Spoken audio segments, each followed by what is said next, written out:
خوش قیمت‌ترین لوازم آرایشی دیجیکالا. اولی پنکیک هانتین شماره 111.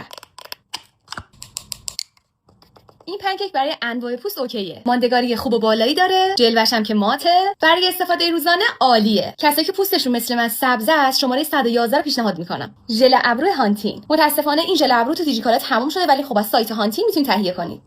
اول رو به پایین و بعد به سمت بالا. فرقو ببین چه قشنگ لیفت کرد. از این بیشتر خوشم اومد که سبکه. عاشقش شدم. الکی نبوده پس تو دیجیکالا زود تموم شده. رژگونه. چقدر خوش رنگه. مداد چشم مشکی هانتین. با همین یه خط چشمی بکشم. چطوره؟ بعدی رژ لب. خیلی خوش رنگه. رژ لب هانتین شماره 24.